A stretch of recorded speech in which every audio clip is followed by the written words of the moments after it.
Eric Pearl, bonjour et bienvenue sur Conversation Papillon. C'est un bonheur d'être avec vous aujourd'hui. Merci beaucoup de me permettre d'être invité à votre émission. Eric Pearl, vous êtes docteur en chiropratie, vous êtes auteur d'un fameux best-seller qui s'appelle La reconnexion, comment guérir les autres et se guérir soi-même. Et c'est de ça qu'on va parler aujourd'hui. Qu'est-ce que la reconnexion? La reconnexion, c'est en fait un terme que nous utilisons généralement pour parler de se reconnecter à notre plénitude originelle, notre vérité, notre essence, qui nous sommes, ce que nous avons tendance à expérimenter, comme diraient certains, entre nos différentes vies. Et c'est apprendre à diriger cette conscience de telle sorte qu'elle devienne présence dans notre vie actuelle. Nous avons accès à cela, dirions-nous, grâce à la guérison reconnective. La guérison reconnective, c'est revenir à l'équilibre et c'est revenir à la totalité de notre être. Mais la guérison, c'est beaucoup plus que ce que l'on en pense. La guérison, ce n'est pas juste de retrouver la capacité d'utiliser son bras ou sa jambe ou son foie ou son rein. Ce n'est pas juste recouvrer la vue ou l'ouïe. Dans le fond, la guérison, c'est un processus qui nous guide vers notre future complétude et notre évolution. Ce n'est pas juste que l'on perd une faculté et qu'on la recouvre ensuite ou que l'on a un problème et qu'ensuite il disparaît. Ce n'est pas comme dans le film Le jour de la marmotte où chaque jour est toujours pareil et que l'histoire se répète encore et encore. C'est guérir physiquement, émotionnellement, mentalement, spirituellement. C'est être projeté vers notre parcours de vie de telle façon qu'on pourrait à la blague dire, à première vue, « Attention, la guérison reconnective devrait s'accompagner d'un avertissement, peut altérer radicalement le cours de votre vie. » Ce n'est pas que la guérison reconnective altère radicalement le cours de votre vie, mais il semble qu'elle peut, à plusieurs égards, accélérer et enrichir le cours de notre vie afin de nous conduire vers un chemin d'évolution. Donc, la maladie physique exprime un mal-être dans plusieurs autres couches, plusieurs autres niveaux de notre existence.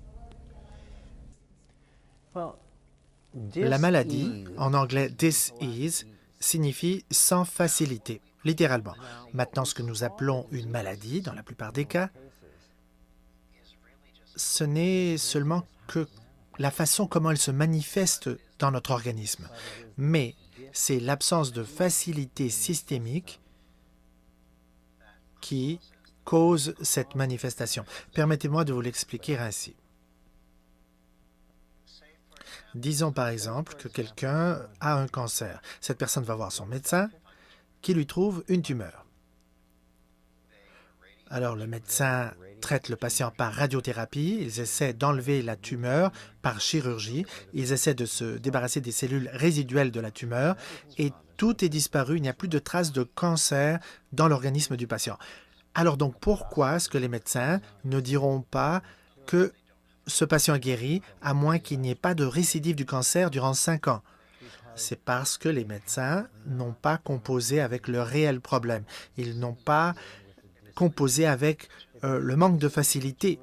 Ils ont essayé de traiter le symptôme, la tumeur, et c'est l'absence d'équilibre qui crée le problème, parce que le corps est devenu incohérent au niveau de ses interactions, au niveau communicationnel. Alors les médecins vont traiter le symptôme, la tumeur, mais ils vont laisser en place le déséquilibre et l'incohérence. Alors les médecins vont être surpris lorsqu'il y aura récidive de la tumeur. Mais la guérison reconnective ne se concentre pas sur la tumeur.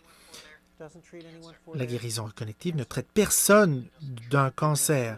La guérison reconnective ne traite pas. La guérison reconnective se concentre sur la totalité de la personne et pose la question suivante. Comment peut-on maintenant interagir de façon à pouvoir revenir à un état naturel d'équilibre et de complétude? Et lorsque notre fréquence vibratoire correspond à cet état supérieur d'équilibre et de complétude, le problème, qui n'était jamais le réel problème, c'était juste un symptôme, ce problème n'a plus de raison d'exister, alors il tend à disparaître. Mais pourquoi, selon vous, Dr. Pearl, nos fréquences varie à ce point? Est-ce qu'on est connecté et on se déconnecte au fil du temps? Pourquoi avoir à se reconnecter? C'est une très bonne question. Notre déconnexion n'est pas une déconnexion totale. Si c'était le cas, nous disparaîtrions dans le néant. Nous sommes déconnectés lorsque nous oublions notre complétude. Nous nous reconnectons lorsque nous revenons vers un état de conscience plus élevé, lorsque nous sommes conscients de ce que nous sommes et de qui nous sommes. La reconnexion, c'est de recevoir une vision de cette conscience, c'est recevoir la permission de ressentir cette conscience, c'est recevoir la permission de participer d'une compréhension plus élevée, plus multidimensionnelle. Par exemple, puis-je voir votre main? Prenez cette main ici, ouvrez les doigts largement, d'accord? Oui, d'accord, fermement ici. Voilà. Je vais rapprocher ma main près de la vôtre et tandis que je fais ceci, je peux voir qu'il y a de tout petits mouvements sur votre main, sur le bras aussi. Et je vais rapprocher mon autre main ici et je vais regarder. Il y a de petits mouvements sur vos doigts. Je peux voir les muscles qui se raidissent sur la paume. Je n'en vois pas d'énergie guérissante ici. Je me permets simplement de ressentir. Mais nous interagissons dans un champ partagé. Est-ce que vous ressentez quelque chose? Pouvez-vous expliquer qu'est-ce que vous sentez? Oh, je dis c'est de l'énergie. I can feel energy. Oui, mais l'énergie, c'est un mot intéressant qui peut signifier beaucoup de concepts différents. Alors, disons que vous avez une nièce ou un neveu de 7 ans qui vous pose la question « Que ressens-tu » Alors, qu'est-ce que vous répondriez? Une corde qui tire, comme un peu de chaleur. Est-ce que la chaleur demeure stable? Non, ça picote. Alors, on va changer de main. Alors, ouvrez vos doigts, d'accord? Que ça soit raide. Ne laissez pas bouger vos doigts. Ouvrez les doigts fermement et plus vous essayez d'éviter qu'ils bougent, regardez qu'il y a une vibration. Petit doigt qui fait. Et que sentez-vous dans cette main maintenant? C'est plus dense cette fois-ci.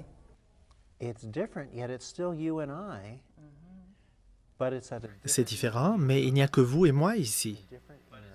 Mais cela se déroule dans un moment différent, par une interaction différente. Et l'effet qui en résulte est approprié pour vous. Chacune des cellules de votre corps est transformée.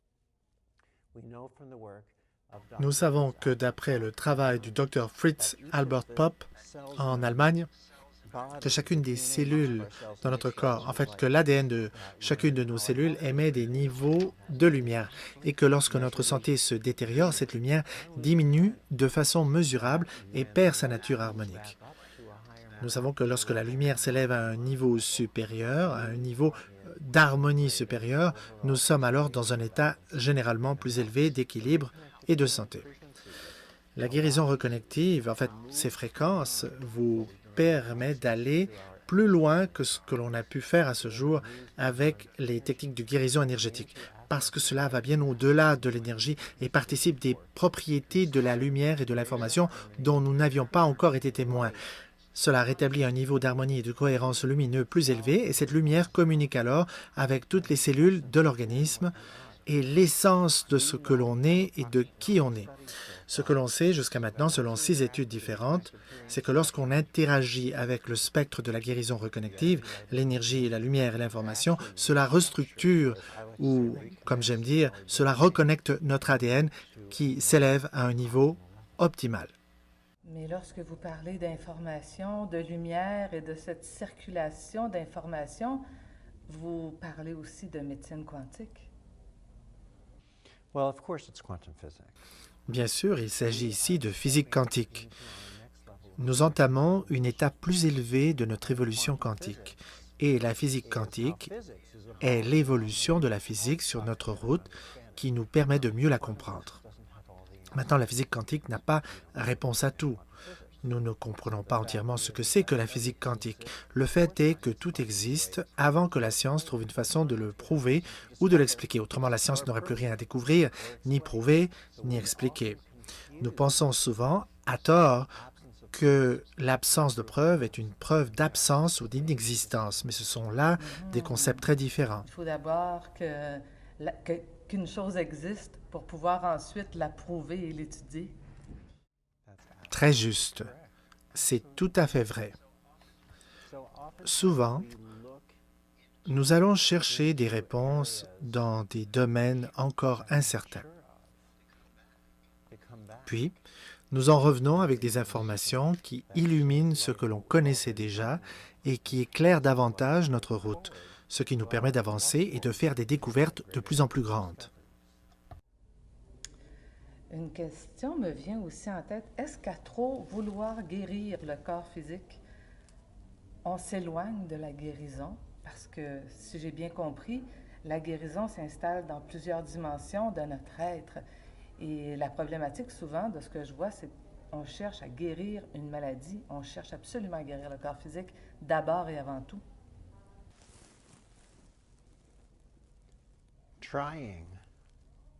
Essayer et permettre sont deux façons différentes d'accéder à une réalité. Essayer implique l'utilisation de la force. Lorsque l'on essaie de faire quelque chose, il y a contraintes et restrictions.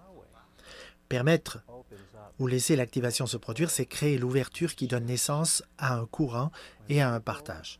Lorsque les gens ne sentent pas la guérison reconnective au début, c'est souvent parce qu'ils essaient trop.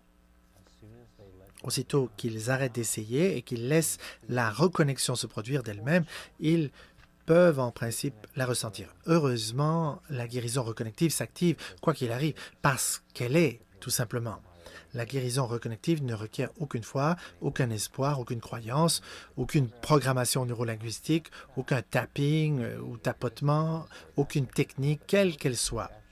En fait, aucune technique ne peut venir en aide à la guérison reconnective, puisqu'elle nous permet d'accéder à un large spectre d'énergie, lumière et information. Et donc, c'est ça qui est fascinant pour moi, c'est que tout ce qui fait partie de toutes ces techniques de guérison énergétique, que ce soit des techniques anciennes ou connues ou non, de nouvelles techniques, c'est qu'en fait, toutes ces techniques font partie de ce à quoi on accède grâce à la guérison reconnective, le Reconnective Healing. Alors, on gagne tous les dons de la guérison reconnective et tous les dons de toutes les techniques de guérison énergétique lorsqu'on apprend la guérison reconnective sans jamais devoir étudier la technique de guérison énergétique. En fait, le don de la reconnexion s'amplifie lorsqu'on laisse tomber les techniques, parce que lorsqu'on laisse tomber les techniques, on laisse tomber notre vision réduite. Et on a alors accès à l'ensemble d'une réalité beaucoup plus vaste qui va au-delà de l'énergie, au-delà des sous-ensembles de l'énergie et même au-delà de toute la réalité énergétique. Alors nous avons accès à la lumière et l'information qui, selon plusieurs chercheurs, n'ont jamais été perçues sur Terre auparavant.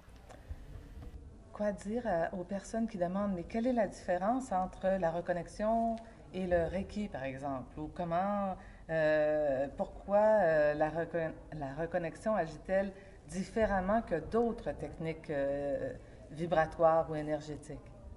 La guérison reconnective n'est pas différente des autres modalités ou techniques énergétiques. Elle inclut les dons des autres modalités.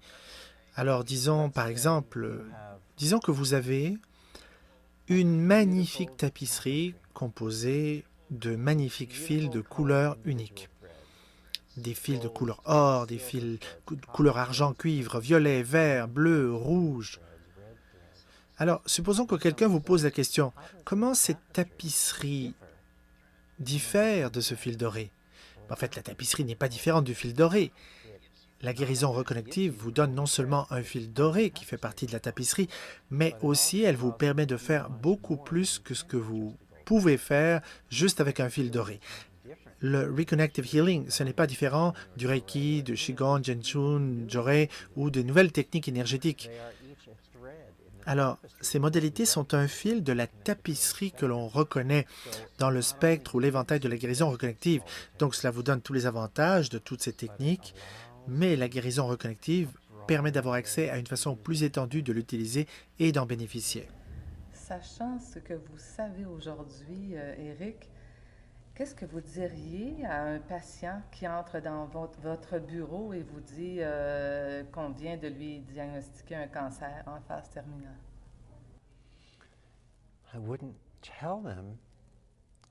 Je ne lui dirai rien. Je n'ai aucun conseil à donner. Tout ce que je peux lui dire, c'est: que diriez-vous de vous permettre l'opportunité de revenir à un sentiment plus élevé où existe la complétude et une meilleure santé? Que diriez-vous de vous permettre l'opportunité de retrouver un meilleur état d'équilibre? Et alors là, on peut se dire, voyons voir ce qui peut arriver. Parce que ce que nous savons, c'est que pour plusieurs personnes, les symptômes tendent à disparaître. Le diagnostic tend à ne plus être bon. Ou alors, il ne peut plus s'appliquer. Mais rien au monde. En fait, la guérison reconnective n'est pas différente de la médecine ou de toute autre chose d'ailleurs, en ce qu'elle ne génère pas exactement les mêmes résultats à 100% du temps chez 100% des patients. Mais la guérison reconnective, tout comme la médecine, génère des résultats significatifs chez un nombre significatif de gens et la fréquence de guérison reconnective est significative. Et cela, pourquoi ne pas l'affirmer, c'est très significatif.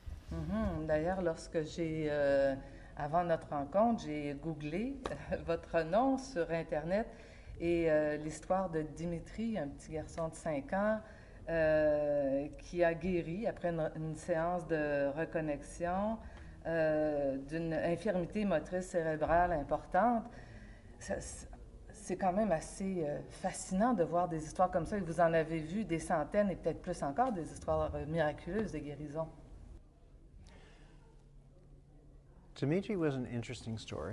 L'histoire de Dimitri est très intéressante. Je venais de donner une présentation en Grèce dans une espèce de tout petit colisée. Et à la fin de ma présentation, des gens sont venus, ils portaient un enfant. Ils m'ont présenté Dimitri, qui portait des appareils métalliques sur ses jambes. Il ne pouvait reposer la plante de ses pieds sur le sol, il ne pouvait toucher le sol que de la pointe des pieds. Il devait subir une intervention chirurgicale à ce sujet. Il ne pouvait parler, ni ouvrir ou fermer ses mains. Ces gens m'ont demandé de faire une séance de guérison pour l'enfant. J'ai dit que j'en serais heureux.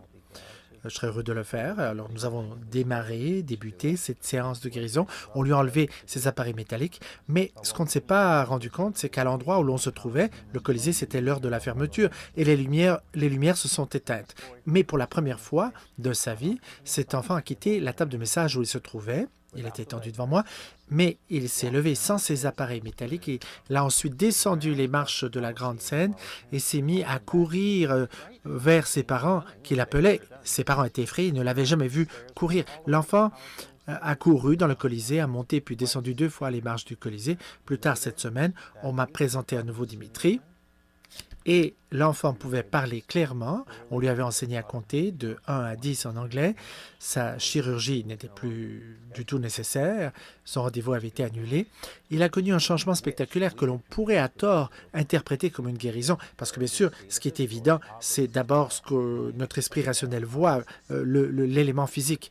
Mais là, en vérité, je connais les antécédents de l'histoire maintenant. Et la famille faisait face à beaucoup de stress. Pourquoi? Parce que les parents ne pouvaient pas faire d'autres activités avec les enfants. Il y avait donc du stress entre le père et la mère. Donc le couple était au bord du divorce. Il y avait également un problème d'estime de soi pour Dimitri dans sa vie de tous les jours. Dans ses études, par exemple, il ne pouvait que se concentrer à l'école. Mais qu'est-ce qui s'est passé? Non seulement y a-t-il eu un changement physique chez Dimitri, mais il s'est mieux senti à son sujet. Son estime de soi s'est améliorée. Il a une guérison émotionnelle et mentale. Il s'est mieux senti et donc émotionnellement, il s'est guéri. Sa famille également a ressenti cette différence et la famille était plus unie et aimante. Et donc, la relation s'est améliorée entre les parents de Dimitri. Ils ne se sont jamais divorcés. Et à cause de ces changements, la mère de Dimitri a appris la reconnexion, la guérison reconnective. Et les praticiennes de la guérison reconnective, maintenant, elle a un impact positif sur beaucoup de personnes. Parlons-en. Il est possible donc d'apprendre la reconnexion.